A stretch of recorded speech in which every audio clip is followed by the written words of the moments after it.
If you've been thinking about IEW's Fix It Grammar, then you need to watch this video. I've used Fix It Grammar before, but I've never used it with multiple children, and there are some things that I didn't know that I think you need to know. Bella, are you going to help me with this video? Before I get started, if you're new to my channel, my name is Rachel, and I am a homeschooling mom of about 10 years. And I have a 10-year-old, a 14-year-old, and a 17-year-old. So I think Bella's decided she's not going to move because you need to keep an eye out, right? In case a squirrel comes by. As you can see, I have level 1, level 2, level 3, and level 5. Why do I have all 5 levels here, Bella? I kind of looked through their sample online and kind of determined where I thought my children were based off of the samples. So I got level 2 for my 4th grader, level 3 for my 8th grader, and level 5 for my 17-year-old. I thought that's what they could handle. And it did start out pretty slow, and then it got difficult real fast. So here's what I never realized before, because the only other year that I used Fix It Grammar, my son did the nose tree. I think he did the nose tree, the older version, and he did it in 8th grade. So nose tree is level 1. The higher you go up in the levels, it advances much faster than the earlier levels. So we probably weren't even halfway through the year when, first of all, it started out fine. Everybody was doing great with it. And then probably by the end of fall, almost halfway through the year, my youngest, it was starting to get too difficult for her to keep up with. And same thing for my high schooler. So I went and ordered her level 1, and I actually dropped my high schooler back to level 3, which is what my 8th grader was doing, because I thought maybe he could double up on the weeks and go through it faster, and then he would be equal with her, so that eventually they would be on the exact same lesson, and then maybe they could help each other or check each other's work.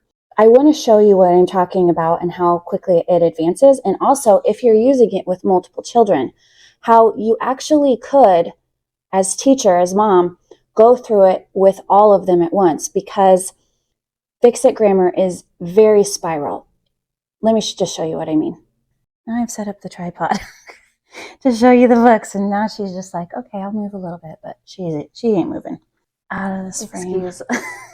I don't know how to get her. But when I was doing this with my kids, I noticed that on some of the lessons that there was some overlap. It's not completely perfectly overlapped. So this is level 1. This is the nose tree. This is the week 1, the very first lesson to go over with your child. What is a noun? Capitalization rules and marks, and then what it means when it says indentation.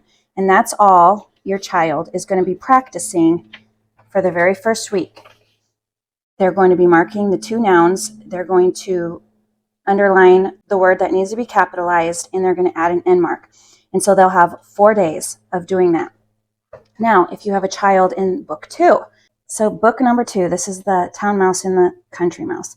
Also nouns, but we're adding article adjective here, capitalization, end mark, and indentation. So this is for the book, town mouse and country mouse. So you can see the overlap is on noun, capitalization, end marks, and indentation. So the only thing book number 2 adds is a review of article adjectives. And I say review because it also assumes that you either are more advanced in grammar or you started with book 1. So keep that in mind. This gets progressively more each book, but there's a lot of review in it. That's why it's spiral. So this is level 3, the Robin Hood book. This is week 1, noun, article adjectives. Now we're adding pronouns. We're adding prepositions, and then reminding about capitalization, end mark, indentation. So again, there's the overlap, nouns, and all of this overlapping with book 1. Overlapping with book 2 is article adjective, and we're adding pronouns and preposition. So I don't have book 4, so we're skipping to book 5 now, which is the Frog Prince. We've got the capitalization, end mark, indentation, review. Now we're just going over subject and verb, main clauses, strong verbs, and we're also going over prepositional phrases. So this one doesn't overlap with book 1 and 2 a whole lot, but with book 3, it overlaps with the preposition. So you can see the overlap is really going to depend on which books your kids are in, but you could do it together with them by everybody doing the review lesson together with the younger one, and then going over the next lesson with the next higher level, and so on and so forth, so that by the time you get to your older child, if they need your help, I should add, because if they've already done all of this, maybe they don't need you to go over the lesson with them. Maybe they only need you to review it if, like, for example, I don't go over the lesson with my high schooler. I let him do it, but I make him bring me the book every day. I check his sentence that he's edited, and if he made glaring mistakes, then I will go over what was in the lesson to make sure that he understands it. So it's kind of like that same philosophy that some spelling curriculums use, that you don't necessarily have to study these words for a week if you already know how to spell them. So the Fix It Grammar, they really say no matter what level your child is at, just start at book number 1. And I kind of thought, well, that's kind of silly. My kids have grammar. I don't need to start at book number 1. But you could go faster. It's just a good way to make sure that it's not going too fast, because let's skip to week 15. So this, again, this is the Nose Tree Level 1 book. By week 15, they're talking about imposter, ly adverbs, and this is what they're editing now. Articles, they went over nouns, pronouns, adjectives, ly adverbs, coordinating conjunctions, that clauses, subject-verb pairs, and then, of course, capitals and end marks. That is a lot, because they are just incrementally from week 1, where they only started with this, they're progressing rather quickly. By week 3, they've been introduced to pronouns. So by week 4, they haven't been introduced to anything new. They are now reviewing. So this is another thing that I didn't know about Fix It Grammar, and I honestly cannot remember if this was in the old one or if this is all new. But they will periodically have these grammar exercises. I like this because editing sentences is great, but they also sometimes need to reinforce a grammar rule and practice it. So these being periodic, love that. So that was this week 4, was just review. Week 5, they've been introduced now to who, which clauses and are looking for those in their sentences. Let's skip to week 7. You can see we're adding adjectives and quality adjectives. So we're looking for those here. So you get the idea. They are adding on a lot. So week 22, the last half of the book is literally all review. So there's 30 weeks here. Let me just, by the end of book 1, they're looking for articles, nouns, pronouns, adjectives, ly adverbs, coordinating conjunctions, prepositional phrase, subject verb pairs, capitals, end marks, homophones, and numbers. So then book 2, I'm going to skip to week 7. You can see we're already talking about most of those same things, but we have also added here interjection. So it moved along a little bit more slowly for week 2, but having all of these things, if you've never been introduced to these before, this is a lot by week 7, and it's adding interjection. So for book 2, by week 30 in book 2, we're looking for articles, nouns, pronouns, adjectives, ly adverbs, prepositional phrases, that clauses, subject verb pairs, one opener. So the opener here is an ing opener. During the night, comma, Johnny imagined. So IEW talks about different openers for sentences, like there's prepositional openers, dependent clause openers, subject openers. So they teach them all that. It's very in sync with how IEW, this dog, very in sync with how the IEW writing program also teaches it. So these are obviously meant to work together. And then there's fun games and those exercises that I mentioned periodically in here. You guys, I am an affiliate with IEW, so if you want to buy this or use any of their materials, please use my link in the description below. It lets them know that I sent you, and I do earn a small commission. It helps give my husband an incentive to say, you know what, this YouTube channel is okay, and I don't mind all the time that you're putting into it. Thank you so much. Book 3. They also, when they go over these things, I always mark For pronouns, you know, early on in the books when they go over pronouns, because there's all kinds of different pronouns, okay? So they're going to talk about the subject pronouns, also known as nominative pronouns, which are like he, she, it, the kind of pronouns that can start sentences. She opened the door. It is a dog, things like that. But it's going to start getting more specific about other types of pronouns, indefinite pronouns, which isn't referring to one specific thing. It's indefinite. A demonstrative pronoun points to a particular person or thing, but not like a he, she, it. So it's going to start getting more specific about some of this grammar. This is by book 3. At the end of week 14, this is what we were looking at. We were looking at articles, nouns, pronouns, adjectives, adverbs, interjections, prepositional phrases, that clause, adverb clause, main clauses, subject verb pairs, capitals, comma, end marks, and apostrophes.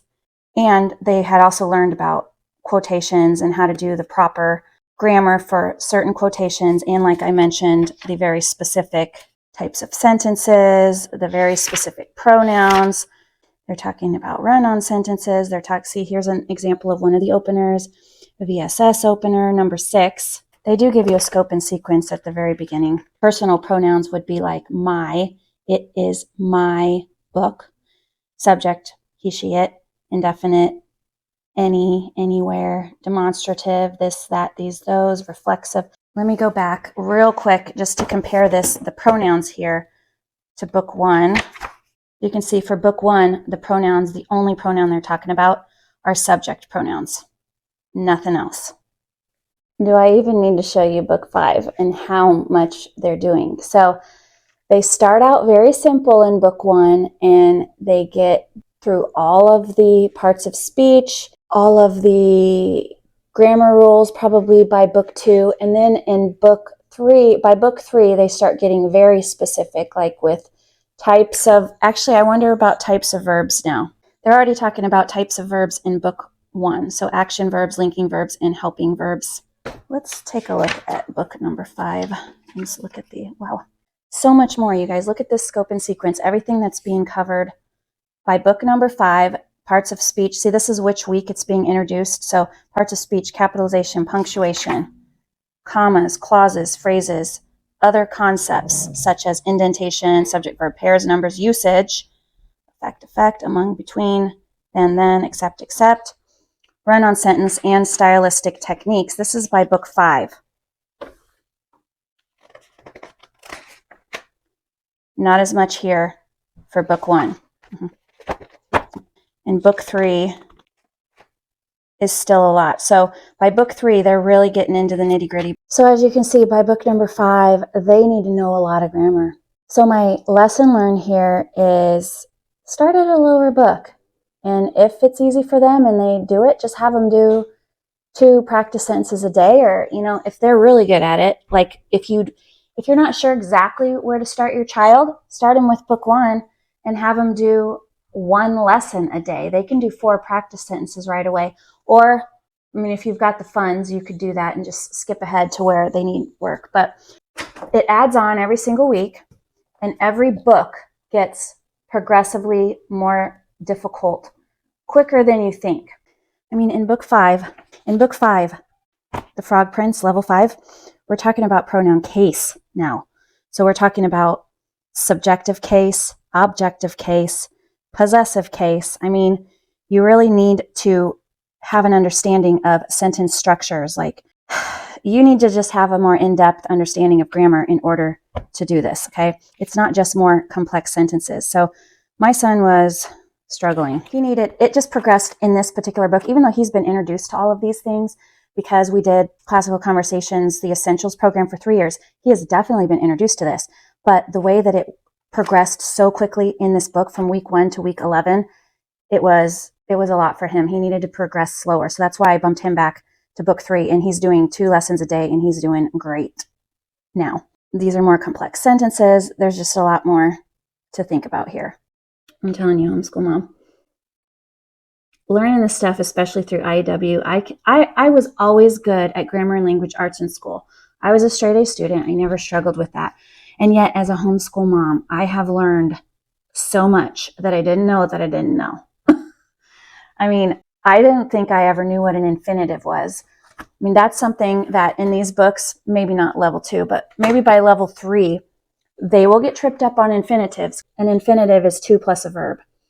So like to run. But in to is also a preposition. So if they're trying to identify prepositional phrases and maybe there's an infinitive in there and they're not even supposed to identify an infinitive, they might mark the infinitive as a prepositional phrase. So it's good to understand prepositional phrases are always going to end with a noun. They're never going to have a verb in them. That has tripped up my kids several times.